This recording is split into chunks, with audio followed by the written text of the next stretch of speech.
하나님 말씀 출이집트기 15장 21절에서 27절 말씀입니다. 이르시되 너희가 너희 하나님 나 여호와의 말을 들어 순종하고 내가 보기에 의를 행하며 내 계명에 귀를 기울이며 내 모든 규례를 지키면 내가 이집트 사람에게 내린 모든 질병 중 하나도 너에게 내리지 아니하리니 나는 너희를 치료하는 여호와임이라.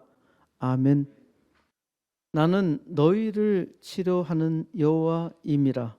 만물을 만드신 하나님께서 나는 너희를 치료하는 여호와임이라고 선언하십니다. 하나님은 스스로 나는 너희를 치료하는 여호와, 나는 너희를 치료하는 여호와라 선언하신 것입니다. 하나님은 사람을 치료하시는 분이라 하셨습니다. 오직 사람을 치료하시고 영원히 살게 하시는 분은 오직 하나님 한 분뿐입니다. 하나님은 누구신가요? 인류 역사상 사람의 지식 중에서 하나님에 대한 오해가 가장 많습니다. 하나님의 개념은 사람마다 다 달라서 사람의 머릿수만큼 많습니다. 각인각색이라 하죠. 하나님에 대한 생각이 각인각색이라는 말입니다.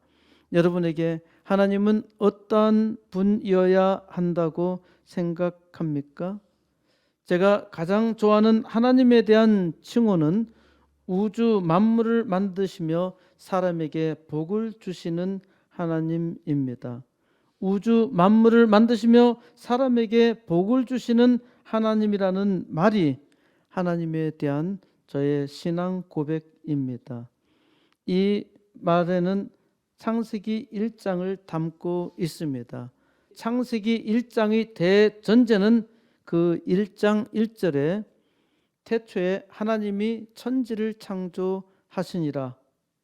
이는 엄청난 팩트이죠. 사람이 상상할 수 없을 만한 아주 광대하고 장엄한 우주에 하나님께서 선포하신 말씀입니다. 태초에 하나님이 천지를 창조하셨다는 선언이죠. 광활한 우주 존재의 비밀을 하나님께서 친히 공개하신 것입니다. 하지만 천지 만물 중에서 그 누가 또 그 무엇이 하나님께서 세상의 모든 존재를 만드셨다는 말씀을 들을 수 있었을까요? 아무도 듣지 못하죠. 다만 우주 만물의 존재 자체로 하나님께서 창조하셨다는 사실을 나타내고 있을 뿐입니다. 작지만은 시계가 있죠.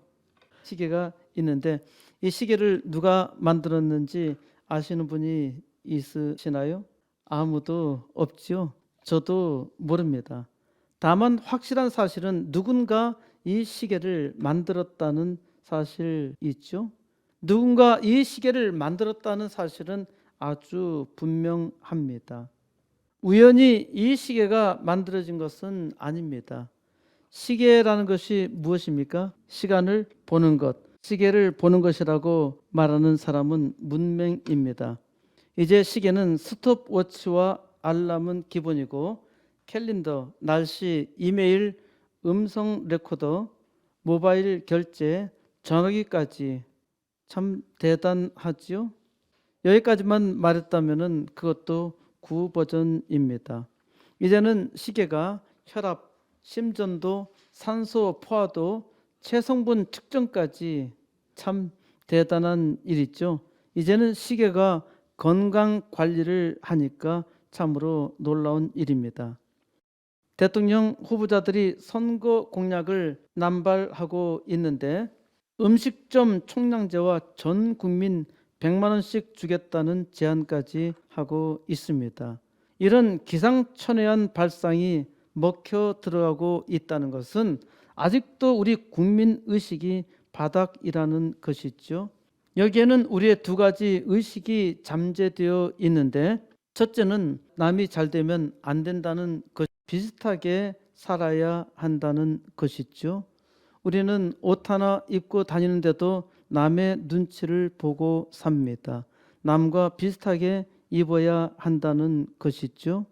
또한 먹는 것은 사람의 기본 욕구이고 우리나라 사람들이 특히 먹는 것을 아주 좋아하는데 이것도 비슷해져야 한다는 발상입니다. 또 하나는 공짜면은 무조건 좋다는 것이죠. 모든 국민에게 100만 원씩 주면은 당장 5천만 곱하기 100만 원 50조를 빚지겠다는 말입니다. 이거 미친 짓 아니냐라고 말하는 사람이 있겠는데 문제는 사람들이 돈을 받고 표를 찍어준다는 것입니다. 이것이 중요합니다. 아주 신선한 대통령 공약 하나 제안하겠습니다. 모든 국민에게 스마트 시계를 제공한다는 것입니다. 스마트 시계가 비싼 게 40만 원가량 되죠. 그런데 국가적으로 왕창 주문하면은 아마 4만 원 정도면은 충분합니다. 이 스마트 기능에 위급 상황 자동 경보 장치까지 만들어야 합니다.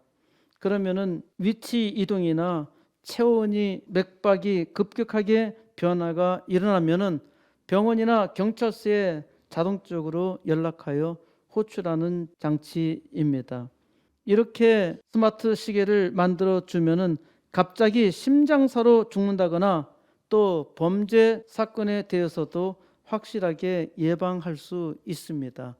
기발한 발상 아닌가요? 아직도 시계는 시간을 확인하는 기능이 가장 중요합니다. 그러면 누가 시간을 발명했나요? 우주를 만드신 분입니다. 시간은 우주의 시작과 함께 시작했습니다. 재미나게도 우주라는 한자어는 집우, 집주죠. 그런데 앞에 집우는 공간을 얘기하고 집주는 시간을 말합니다. 그러니까 우주라는 단어는 광활한 공간과 무한한 시간을 담고 있습니다. 대단히 철학적으로 단어를 잘 구성했죠. 하나님은 광활한 공간과 무한한 시간을 창조하신 분입니다. 시계를 누가 만들었는지 알 수 없다고 했지요. 하지만 알 수 있어요. 어떻게 알 수 있나요? 시계를 만든 사람이 자기가 만든 것이라고 말하는 것입니다. 자기가 시계를 만들었다고 말할 때 누가 그 말을 믿을 수 있나요? 누가 믿든지 안 믿든지 확실한 사실은 시계는 누군가 만들었다는 것이죠. 하나님이 우주를 만드셨습니다. 이걸 누군가 말해야 합니다. 하나님은 이 일을 말하도록 사람을 창조하셨습니다. 그래서 천하 만물 중에서 오직 사람만이 말을 합니다. 진화론자의 위대한 거짓말은 사람만이 말을 할 수 있다는 사실에서도 탄로 났죠. 사람이 할 수 있는 능력 중에서 가장 쉬운 것이 말입니다. 사람은 머리가 나빠도 발성 구조에 문제가 없다면 누구나 말을 할 수 있죠. 짐승은 사람보다 머리가 아무리 좋아도 절대로 말을 하지 못합니다. 하나님은 사람에게만 복을 주셨어요. 창세기 1장 27절에서 하나님이 자기 형상 곧 하나님의 형상대로 사람을 창조하시되 남자와 여자를 창조하시고 하나님께서 그들에게 복을 주시며 하나님이 그들에게 이르되 생육하고 번성하여 땅에 충만하라 땅을 정복하라 바다의 물고기와 하늘의 새와 땅에 움직이는 모든 생물을 다스리라 하시니라. 하나님께서 사람에게만 세상의 모든 생물을 다스리라 하셨습니다. 그러니까 사람만이 만물을 다스리는 복을 받았죠. 이것 또한 진화론자가 이해할 수 없는 사실입니다. 짐승의 능력으로 보자면은 사자가 왕노릇을 해야 할 것이고 또 꽤 많은 원숭이가 사람과 같이 진화되었다면은 사람보다 재주가 더 많으니까 왕노릇해야 하는데 왕노릇하는 짐승은 단 한 마리도 없지요.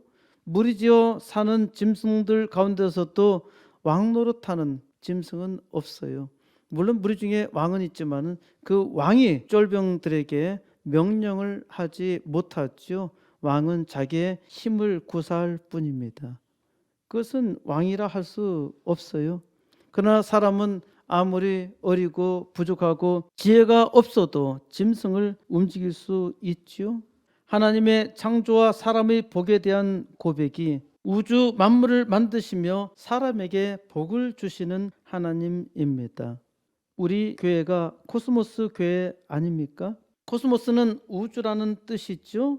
우리 코스모스 교회는 우주적 교회고 그래서 우주적 사명을 가지고 있습니다. 그러므로 코스모스 교회의 사명은 온 우주에 하나님의 영광을 선포한다는 것이고 온 우주에 영향을 미치는 코스모스 교회라고 우리 교회 들어오는 입구에 현판이 되어 있고요. 이를 위해서 복된 사람을 창조한다는 것입니다. 세워져 있는 현수막에 사람을 창조하는 코스모스 교회라고 쓰여져 있죠. 이것은 아주 황홀하고 멋진 일입니다. 단지 하나의 구호가 아니란 말입니다. 이 일을 위해서 하나님께서 80개 개척교회와 2개 학교 세우는 일에 대한 비전을 품게 하시고 또 일을 시작하셨습니다. 이제 이런 일은 겨우 하나 제대로 시작했고 또 몇 개 교회를 돕고 있는 정도입니다. 사람으로서는 단 하나도 불가능한 일이죠. 그런데 하나님께서 이 일을 위해서 기도하게 하셨고 하나님의 이름을 위하여 하나님께서 친히 곧 이루시리라 확신합니다. 여러분에게 하나님은 어떠한 분입니까? 우주 만물을 만드시며 사람에게 복을 주시는 하나님이라고 항상 고백합니까? 전능하신 하나님, 전지전능하신 하나님이라는 표현은 교회 다니는 사람들에게는 아주 익숙한 표현이지만은 또 교회 전혀 다니지 않았어도 상식이 있다면은 전지전능한 하나님이라는 표현은 충분히 잘 알고 있는 표현입니다. 어떤 사람은 신이 이 거대한 우주를 혼자 만들 수 없어 이는 여러 신들이 합작품이야 라고 주장하기도 합니다. 만일 여러 신이 합작해서 만들었다면 인간도 여러 종이 있어야 할 것입니다. 일리야드의 이야기처럼 또한 신들은 사람처럼 전쟁해야 합니다. 어떤 사람은 신이 돌이나 나무로 만든 우상에 있다고 믿습니다. 그러니까 돌이나 나무 우상을 앞에 두고 절하며 구하죠.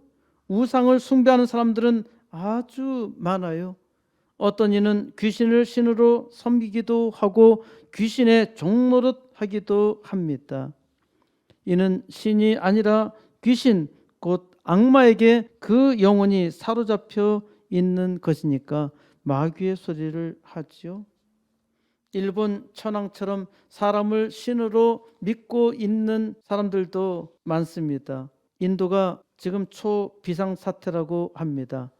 인도의 국민 배우 라지 쿠마르가 46살인데 체육관에서 운동을 하는 중에 심장마비로 급사했다고 합니다. 라지 쿠마르의 아버지도 국민 배우로 추앙을 받았었는데 2006년 그 아버지가 죽자 상심한 팬들은 폭동을 일으켜서 8명이 죽은 사건이 있었습니다. 인도 영화는 음악과 춤이 빠지지 않고 해피 엔딩으로 끝나는데 인도 사람들이 하루하루를 아주 힘들게 살아가고 있는데 이런 영화를 보면서 고통을 잊게 해주니까 마취제 역할을 하고 있다는 것이며 유명 배우들은 팬들에게 신과 같이 여겨진다고 합니다.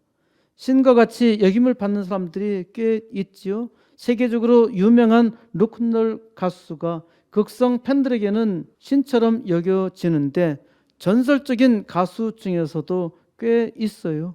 또 이단과 시진핑 같은 악당은 자기를 신으로 믿게 하고 있지요. 모두 다 가짜 신인데 이를 신처럼 믿고 또 자기가 살아있는 신처럼 군림하고 있는데 사람들이 얼마나 어리석은가요? 이란 사실에 세계 만민을 깨우치고 오직 만물을 만드신 하나님만이 참된 신임을 선포하는 역사적 사건이 출이집트의 사건입니다. 이스라엘 백성이 430년 동안 노예 생활하던 이집트 제국으로부터 탈출한 해는 주전 1447년이라고 했습니다. 이 연대의 추정은 열왕기상 6장 1절에 근거합니다. 이스라엘 자손이 이집트 땅에서 나온 지 480년 이후 솔로몬이 이스라엘 왕이 된 지 4년 12월 곧 둘째 달에 솔로몬이 여호와를 위하여 전 건축하기를 시작하였더라. 이스라엘 자손이 이집트 땅에서 나온 지 480년 만에 예루살렘 성전을 건축했다는 말입니다. 이 해가 솔로몬 왕이 이스라엘 왕이 된 지 4년이라고 했습니다. 솔로몬 왕이 이스라엘 왕이 된 해는 주전 971년이니까 솔로몬 왕 4년은 967년이고 이로부터 480년 전에 이집트를 탈출하였다고 했으니까 이를 더하면은 주전 1447년이 됩니다. 금년이 2021년이니까 이것을 더하면은 지금부터 3468년 전에 약 3500여 년 전에 출이집트의 역사가 일어났다는 것이죠. 어떻게 430년 동안이나 이집트에서 노예 생활을 하던 이스라엘 백성이 세계 최강국 이집트를 탈출할 수 있었겠느냐? 이는 아주 놀라운 신비입니다. 아주 분명한 사실은 이 출이집트 사건이 역사적으로 일어났던 일이라는 것입니다. 이 사건의 역사적 기록은 성경에만 기록되어 있기 때문에 사람들은 믿기 어려워합니다. 무엇보다도 출이집트의 사건에서 일어난 일들은 모두 다 놀라운 기적이라는 것이죠. 아주 초자연적인 일로 현실 내에서는 도무지 일어날 수 없는 일입니다. 한마디로 말하자면은 믿기 어려운 일인데 그러니까 사람의 지식으로는 절대로 믿을 수가 없습니다. 하나님께서 특별히 은혜를 주실 때에야 출이집트 사건이 믿어집니다. 사람의 지식이나 지혜로는 도무지 믿을 수 없기 때문입니다. 상식적으로 말하자면 이스라엘 민족이 존재한다는 사실 그 자체가 이 민족이 형성된 출이집트 사건이 있었다는 증거입니다. 또 하나 출이집트 사건에서 가장 중요한 것이 이집트 전역에서 일어난 장자 죽음의 재앙인데 이것을 기념한 것이 유월절이고 이 유월절 기념 행사는 이스라엘 최대 명절로 남아 있다는 것입니다. 그러니까 유월절이 있었다는 이야기지요. 유월절은 말씀대로 어린 양의 피를 문설주에 바른 집에는 죽음의 그림자가 넘어가 장자 죽음의 재앙을 벗어난 사건에서 여기서 넘어간다는 뜻의 한자어 유월은 넘어간다는 말입니다. 영어로는 패스오버라 하죠. 패스오버, 뭐뭐 위로 넘어가다, 유월이라고 합니다. 하나님은 이 역사적 출이집트 사건에서 하나님이 누구신가를 보여주셨어요. 하나님은 스스로 계신 분으로 하나님의 존재 자체가 누구에 의해서 만들어진 것이 아니라 하나님이 온 우주를 만드신 분이며 이 세상 역사를 친히 주관하시는 분이라는 것을 증거하신 것입니다. 하나님은 이스라엘 백성을 이집트에서 인도하여 지금의 팔레스타인 땅으로 들어가게 하셨죠. 그렇기 때문에 이스라엘은 이주민이었고 저 강 건너편에서 왔다고 해서 히브리인이라고 불려진 것입니다. 유프라테스 강을 건너온 히브리인이 이집트로 들어갔고 거기서 거대한 민족을 이루었고 이집트를 탈출하여 큰 나라가 된 것입니다. 오늘은 하나님께서 자기의 백성을 인도하시는 과정에서 나는 너희를 치료하는 여호와라, 나는 너희를 치료하는 여호와라, 사람을 치료하시는 하나님으로 자기 자신을 나타내십니다. 치료하는 여호와가 히브리 원어로 여호와 라파라고 하지요. 제가 만든 마스크의 맨 밑에 영어로 제호바 라파라 쓰여 있습니다. 여호와 라파라는 말이 요 밑에 있는데 하나님이 고치신다, 하나님께서 치료하신다라는 뜻입니다. 하나님은 치료하시는 하나님입니다. 오늘 치료하시는 하나님을 만나서 여러분의 모든 것을 완벽하게 치료하는 역사 이루시며 또 치료받은 하나님의 백성이 세상을 치료하는 역사 이루시기를 우리 주 예수 그리스도의 이름으로 간절히 축원드립니다. 출애굽기 15장 21절 미리암이 그들에게 화답하여 이르되 너희는 여호와를 찬송하라.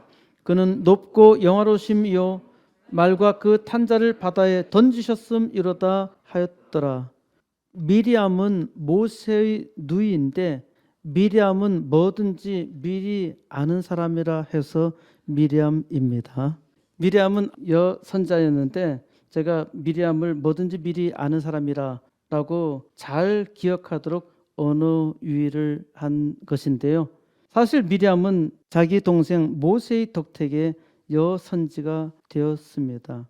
아마도 모세를 갈대 상자에 넣어서 강물에 버릴 때 그것이 어떻게 되는가 지켜보았던 누이라 생각됩니다. 그냥 갈대 상자를 강물에 띄워놓고 슬퍼하며 떠났던 누이가 아니라 누군가 아기 모세를 건져가기를 바라면서 기다렸던 누이였습니다. 착한 일을 하니까 복을 받은 것이죠. 미리암은 지금 하나님을 찬양합니다. 그는 영광스럽게 이기셨음이요 말과 그 탄자를 바다에 던지셨음이로다. 하나님이 이집트 군대를 홍해 바다에 수장시켰음을 찬양하는 노래이지요. 하나님은 모세의 지팡이를 바다 위로 들게 하여 홍해 바다를 가르셨습니다. 어떻게 거대한 홍해 바다가 갈라질 수 있나요? 이는 하나님께서 하신 일입니다. 22절 모세가 홍해에서 이스라엘 인도함에 그들이 나와서 수르 광야로 들어가서 거기서 사흘 길을 걸었으나 물을 얻지 못하고 모세가 홍해에서 이스라엘을 인도함에 이스라엘 백성들이 하나님의 능력으로 홍해 바다를 육지같이 건넜고 건넌 후에 수르 광야로 들어갔습니다. 수르 광야가 지금 어디인지 명확하게 그 위치를 알 수 없지만은 이스라엘이 건너온 홍해의 남동쪽 수에즈만에서 동쪽 약 11km 지점에 위치한 곳으로 추정됩니다. 히브리어로 수르 광야의 수르는 단단한 바위를 뜻하는 것을 보면은 아마도 돌이 많은 사막 지방이 아닌가 추정할 수 있겠습니다. 사막이니까 당연히 물이 없지요. 광야 사흘 길을 걸었으나 물을 얻지 못하였습니다. 23절 마라에 이르렀더니 그곳 물이 써서 마시지 못하겠으므로 그 이름을 마라라 하였더라. 마라에서 마라톤이 시작되었다면 또 웃어야 하겠죠. 마라에 이르렀는데 거기에 물이 있는 것입니다. 그런데 물이 써서 마시지 못할 지경이 되었어요. 어떤 사람은 바닷가 가까이 있기 때문에 물이 짜서 먹지 못하겠다고 추정하는데 짜다고 표현하지 않는 것을 보면은 이 물은 짠 물이 아니라 쓴 물입니다. 물이 써서 마실 수 없기 때문에 쓰다라는 말로 말하라 한 것입니다. 그러니까 이스라엘 백성이 가는 곳마다 그것이 하나의 역사가 됐죠. 그 역사적 흔적을 지역 이름에다가 남긴 것입니다. 24절 백성이 모세에게 원망하여 이르되 우리가 무엇을 마실까 하매 마실 물이 없으니까 당연히 불평이 나오지요. 이는 아주 자연스러운 반응이지요. 하지만은 불평하면은 안 됩니다. 왜 그러한가요? 이스라엘 백성은 하나님께서 베푸시는 기적으로 홍해 바다를 육지같이 건넜단 말입니다. 하나님이 홍해 바다를 가르셔서 육지처럼 건너게 한 일이 바로 엊그제인데 물이 없다고 불평해요. 3일도 견디지 못하고 불평하고 있네요. 하나님의 능력을 맛보았으면 하나님께 더욱더 기도하며 그 은혜를 구해야 하는데 불평을 하고 있는 것입니다. 엄청난 기적을 맛보고서도 어떻게 겨우 3일이 지나서 불평투성이일까요? 이것이 바로 사람입니다. 우리 자신도 이와 다를 바가 없어요. 어떤 일을 간절히 바랄 때에는 잘 되었으면 하는데 막상 잘 되고 나면은 사람들은 쉽게 불평을 합니다. 아주 좋은 일이 있어도요, 조금만 짜증이 나면은 바로 짜증을 드러내지요. 우리는 때로는 1분도 기다리지 못합니다. 아무리 좋다 하더라도 갑자기 어떠한 충격이 일어나면은 바로 불평으로 넘어가지요. 그러니까 하나님의 백성도 하나님께서 은혜 주셔도 잠시 고난이나 어려움이 오면은 불평합니다. 그러니까 하나님이 사람에게 복을 주셔도 대부분의 사람은 그 복을 감당하지 못합니다. 25절 모세가 여호와께 부르짖었더니 여호와께서 그에게 한 나무를 가리키시니 그가 물에 던짐에 물이 달게 되었더라. 거기서 여호와께서 그들을 위하여 법도와 율례를 정하시고 그들을 시험하실세. 모세가 부르짖으며 기도합니다. 그때 여호와 하나님께서 모세에게 한 나무를 가리키십니다. 모세가 그 나무를 물에 던지니 물이 달게 되었습니다. 아주 간단하게 해결되었지요. 하나님께 구했더니 하나님께서 해결해 주신 것입니다. 우리의 신앙이란 이와 같지요. 우리가 세상에 살면서 힘들고 어려울 때 불평 불만을 하면서 하나님의 은혜를 구하는데 어느 날 갑자기 하나님께서 은혜를 주시며 그 모든 문제가 한 방에 해결되는 것입니다. 우리가 세상에 살 때 인생의 쓴물을 마실 때가 있죠. 이럴 때 우리는 더욱더 간절히 은혜를 구하며 기도합니다. 오늘 찬양을 부르면서 마라의 쓴물이라는 표현이 나온 것을 아시나요? 마라의 쓴물, 달게 하신 목자. 우리 주님께서 십자가에서 그 쓴물을 마셨습니다. 쓴물을 달게 하시려고. 그래서 아무리 쓰디쓴 인생의 쓴물이라 하더라도 우리 주님은 그 쓴물을 달게 하십니다. 그러므로 예수를 믿는 사람은 언제나 행복합니다. 하나님께서는 마라에서 이스라엘 백성을 위하여 법도와 율례를 정하시고 이스라엘 백성을 시험하시며 이르신 말씀입니다. 26절 이르시되 너희가 너희 하나님 나 여호와의 말을 들어 순종하고 내가 보기에 의를 행하며 내 계명에 귀를 기울이며 내 모든 규례를 지키면 내가 이집트 사람에게 내린 모든 질병 중 하나도 너에게 내리지 아니하리니 나는 너희를 치료하는 여호와임이라. 이제 너희 이스라엘은 너희 하나님 나 여호와의 말을 잘 들어 순종하라 하십니다. 하나님이 보시기에 의를 행하며 그의 계명에 귀를 기울이며 그의 모든 규례를 지키기만 하면은 내가 이집트 사람에게 내린 모든 질병 중 모든 재앙 중 하나도 너에게 내리지 아니하시겠다 말씀하십니다. 하나님은 질병을 내리시는 것이 목적이 아니라 복을 주시는 것이 목적입니다. 이 땅에 살면서 고통스러워할 때 그 고통을 해결하시며 치료하시는 하나님, 여호와 라파란 말씀입니다. 하나님은 고치십니다. 하나님이 못 고칠 질병은 하나도 없으셔요. 그러므로 하나님을 믿는 사람은 죽을 병이나 아무 병이라도 하나님께 은혜를 구하며 기도합니다. 아주 하찮은 병도 하나님께 은혜를 구하며 하나님께서 고쳐주시기를 바라지요. 때로 약이나 의사의 손길을 의탁하기도 하지만은 치료하시는 분은 하나님이십니다. 하나님께서 의사의 손을 통해서 또 약을 통해서 고쳐주시기를 구해야 합니다.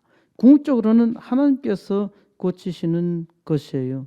치료하시는 하나님은 사람의 병을 친히 고치십니다.